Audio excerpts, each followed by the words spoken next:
Good morning, everyone. About 10 years ago, we started this kind of conference with the same concept, talking about autonomous vehicles, talking about the needs for standardization, for working together, for cooperation.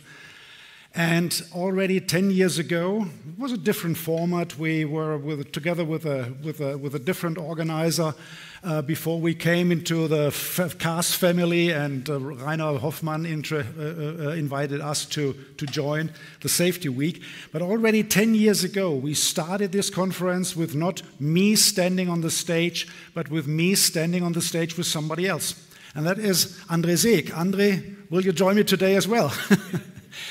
And what is different today, so André Seeg, Vice President of the BAST, Federal Highway Research Institute in Germany. Administration Institute, whatever, BAST. Not administration, research.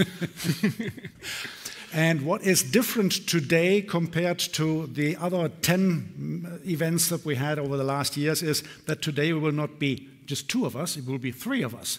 Michael, may I invite you to the stage as well? Yeah. Dr. Michael Fausten, Robert Bosch GmbH. Why are we here with three persons today? The point is pretty easy. It's my age. Everyone's getting older and older, and I feel that I think it is a good moment now to step back a little bit and hand over to another generation, even though your hair is already a little bit of gray as well. I'm getting into yours. Right? But anyways, Michael accepted my request and my invitation to take over the role as the leader of the program committee of the AutonomMobil, and I'm very, very happy to hand it over. And whatever you do, we will talk about that in a few seconds. It's up to you now how you change the Congress and the organization and the topics and whatever. But today we will still start as we always started over the last 10 years, and that is we will just talk. We'll just talk to each other. So from my point of view, 10 years ago, we started working on autonomous driving, the safety aspects of autonomous driving, André. And, well, actually, 10 years ago, I still remember that there were visionary aspects, and people were thinking, okay, now we take the human being out of the loop and everything will be better. There will be no accidents and anything. Now, 10 years later, today, I think a little bit more of realistic view on the things is there. And both of you, what are your impressions of where we are today and where we come from? Yeah, Klaus, I believe you have to differentiate between the expert opinion on autonomous driving and the understanding of the media and the society. Yeah? And when we are talking about society or media, I believe this is a typical hype cycle. Yeah? So at the beginning, everyone was talking about that. Also, manufacturers were talking about autonomous driving, and media receives this as, yeah, this is completely changed. Yeah? And we have this hype cycle, and now we are a little bit in this situation where we are more realistic. We see it is not that easy, yeah? But that's normal. I believe from the expert point of view, I believe all of us, we were more or less realistic and don't have to follow this hype cycle. I agree to that. There was quite a bit of, I would say, extremely high expectations. I still have a bet open with a prominent person, which I will try to get on this stage one day. Okay. With a prominent person out of this community, will not say who is it, and we said he betted on we have that on the market before 2020, and I said no, you won't. Yeah. So the good bottle of wine is open. The point is that they brought a small fleet into operation, but they didn't go into the broad field yet. Okay. So we are still discussing on who will pay the wine. Maybe both will. But we always said it will not be that fast. My personal bet was 2025 around. Seems that I've been wrong with that as well. I think we had several serious impacts on the way. One is we surely learned that it's really complicated and complex not to create a working functionality, but to create a proof that you can trust the system. And if you take a look on the incidents that we're having recently, you really see that the proof is not as easy as one might think. You know, you feel safe, and still we're facing quite a bit of incidents now publicly.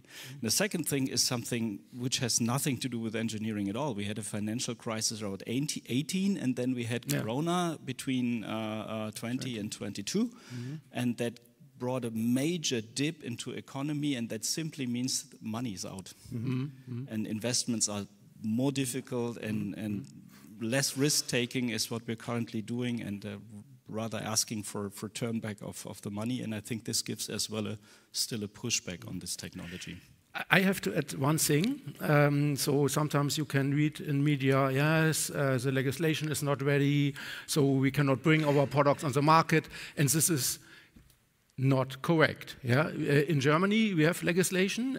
Since 2017, we had the first change in our Straßenverkehrsgesetz, in our Road Traffic Act, in order to allow non-driving related tasks. Meanwhile, we have the technical requirements made in Geneva. So everything is ready for level 3, for level 4. We have some level 3 cars, but level 4, is it really only a technical question in order to make sure that these vehicles are safe, or is it more an economic problem, that you cannot find the economic benefit? Or adding an additional perspective, might it be as well a societal perspective? You have startups in the US, we have small fleets operating in Phoenix, in San Francisco. We're having fleets and startups operating in China, Beijing, Shanghai. Yeah. Where's the fleet in Germany? Yeah. But from the legal point of view, everything is prepared. So, well, I really don't like the word "everything" in this circumstance because there is still a lot of work to be done. Number one, what about PTIs? What about the inspection of vehicles? How shall a PTI inspector control whether every function works as properly and as safe as it's supposed to? The second thing is the legal is there in Germany. That's correct. But I mean, no car manufacturer produces cars just for Germany. So we have to have a European or a global legal framework which works before you can really. I mean, it's a huge investment for a manufacturer, both on the OEM side as well as on the supplier side. There are huge investments, and you don't make that investment for just a few cars in Germany.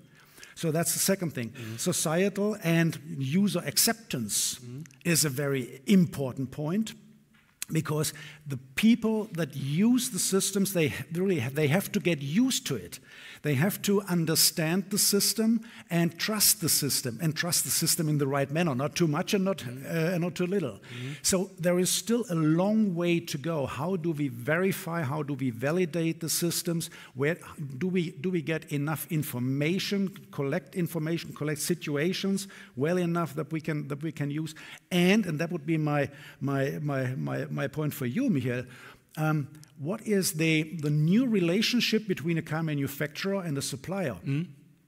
Because in the first instance, we talked about that. I think it was the first or the second conference 10 or 9 years ago. We talked about that already. If you look at the situation right now, we have a few companies, car manufacturers. They do a lot on themselves. And there are some corporations, and some corporations didn't really work that well, and some are still there. But there is a lot of core work within the car manufacturer. Now, if you want to bring that out, the system supplier has to have the full vehicle understanding to be able to deliver a full system to a smaller or not smaller, but company that is not that premium and doesn't invest that much in development. So the cooperation between the supplier and the OEM will change as well, or? I fully agree that will change. I'm opening up a question and giving that back to you then later. I think to be successful, you need a close cooperation between the competence of an OEM and a supplier, which tier it might be.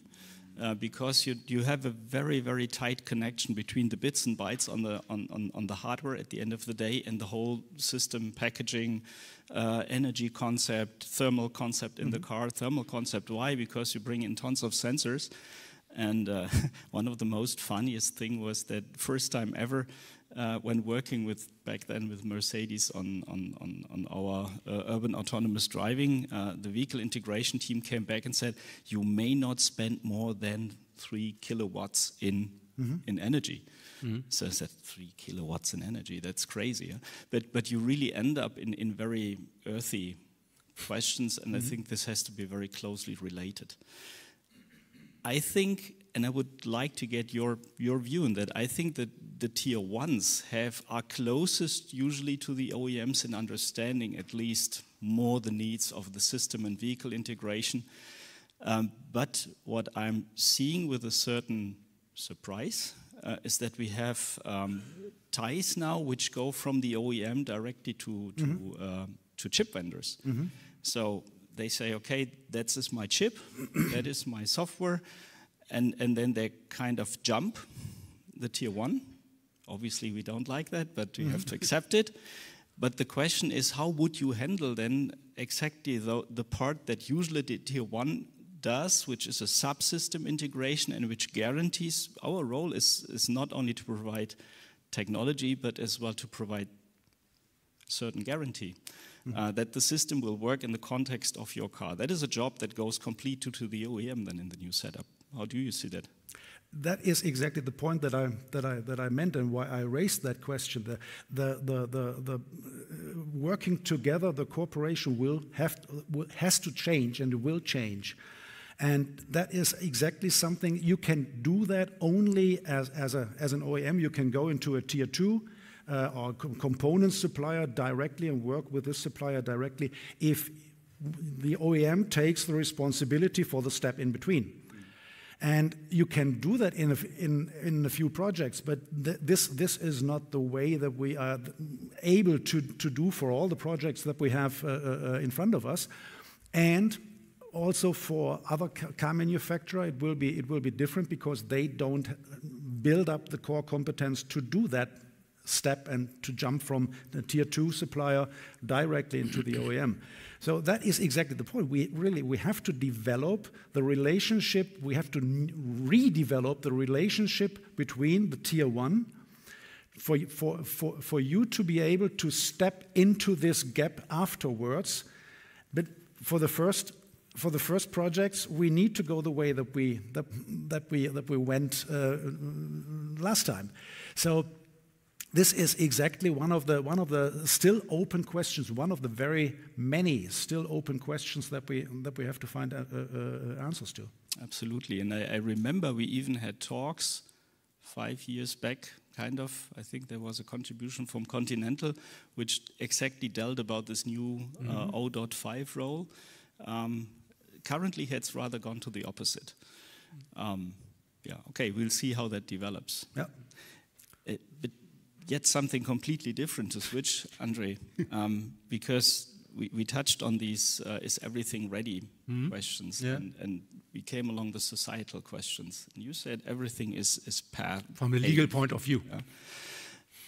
Question, if BMW had decided occasionally to go for a autonomous taxi fleet business, in case they had decided, do you think they would have chosen to do that in Munich? Why not? I'm just observing we do not have any OEM that's doing right. such a job, nor do we have a startup in Europe doing something like this in any of the European countries. So it can't be that everything is ready, right? This is in relation to my question to both of you. Is this a reason because there's a missing business case for that? So the development of such a fleet, of such a level 4 autonomous fleet, is so high, and what is the return of investment when you have 5 taxis in Munich or maybe 500 taxis in Munich. What is the return of investment here? I believe this is a missing business case. Is this maybe the main obstacle on the way to have autonomous fleets in Europe? I would say no. We just recently heard Mary Barra saying she is excited about the advances that Cruise made, even though they had a case which we all know. She confirmed that she still wants to go the way. Cruise has a cash burn about 1 billion annually. That's still not a business case, I would say. Yet right. GM stays strong on this point, so it's not the business case. Okay. Is it? Yeah, but is it? What is it? Why we don't have a BMW level 4 fleet in Munich? Don't ask me about BMW robo-taxis. I don't think that... I ask you because you're living close to Munich. I don't think that this is to be considered more in deep, but the question is really, we have so many different ways of autonomous driving. If you go to trucks, if you go to deliveries, if you go to robo-taxis in the city or robo-taxis in rather urban areas. Right. In the city, they would compete with the normal public traffic. And in urban areas, the need is higher, but the challenge is higher as well. So what is really... And the business case is lower here. And because the demand is lower. Yeah. So where are the sweet spots? And I think that has changed as well, because 10 years ago we also thought about, well, we want to have a car that can drive autonomously, but I can still drive it manually. We want to have one in all.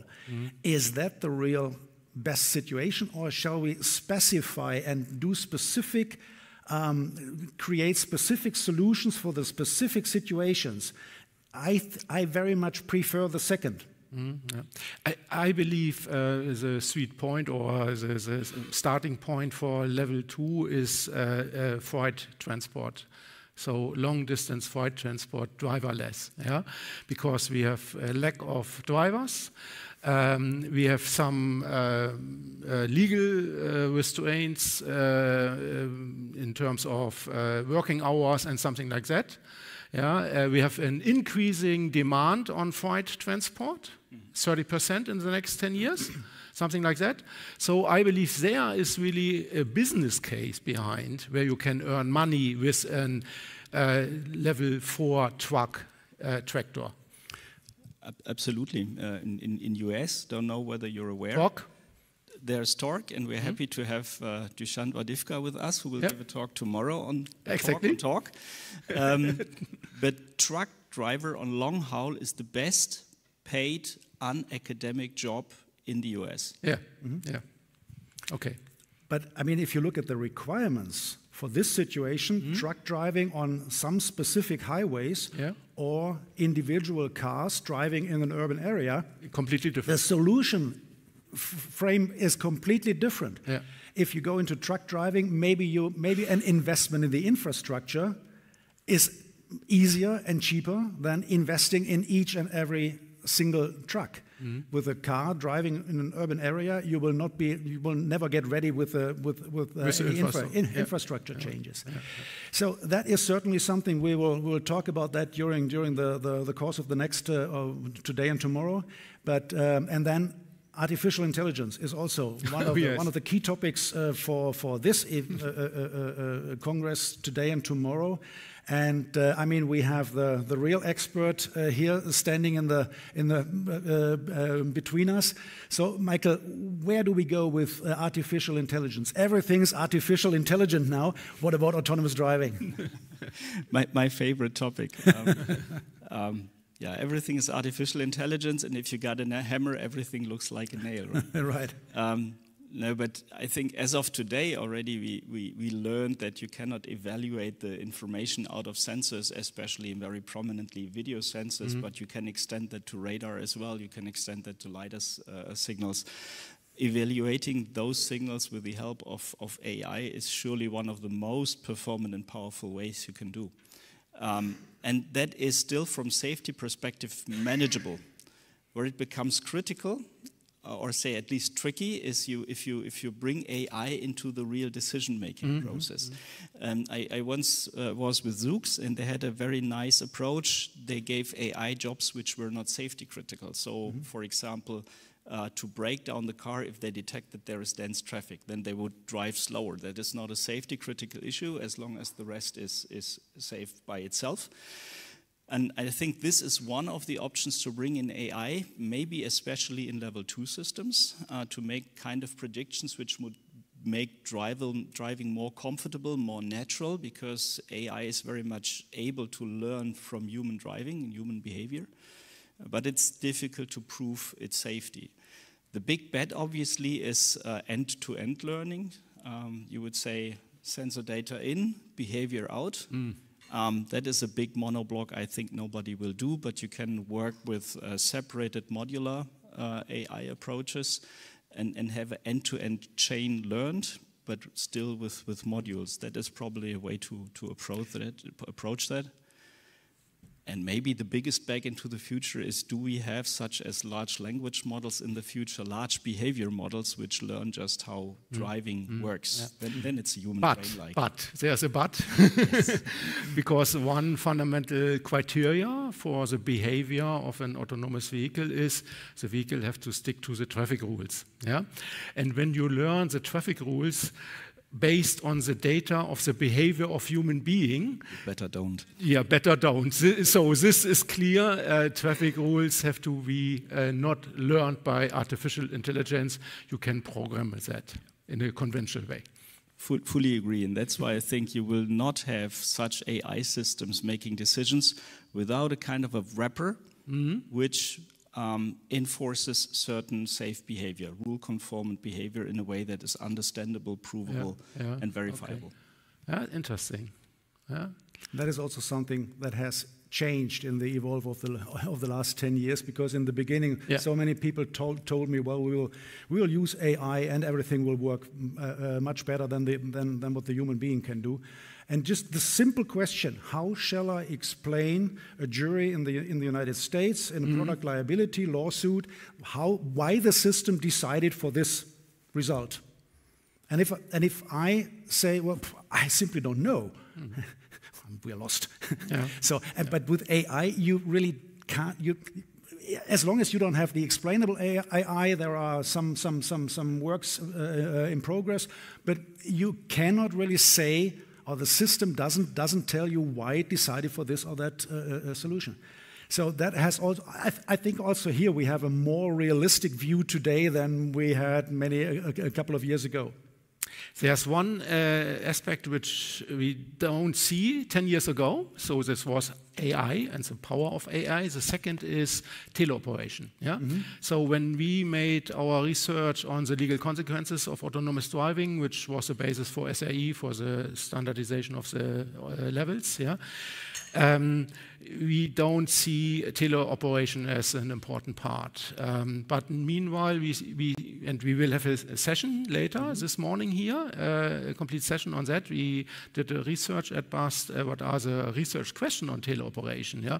Is it remote driving? Is it remote assistance? And what are the questions, what is the qualification of the remote driver, for example? We have the remote driver as in part of our level 4 legislation in Germany. This is a technical supervisor. Yeah? So this was not foreseeable 10 years ago, and it pops up now, and we have to solve the problem and the question. Many things ongoing. I think we have created a lot of appetite for the next. We have. Yeah. we could go on discussing for, I think, feels like hours. But what do you think about asking our experts that we invited to give their talks? Exactly. This was just the appetizer. So give a warm round of applause for Michael and for Andre. And I will make the introduction for the first keynote speech. And then Michael will take over. So this is more or less my last task I have to go through.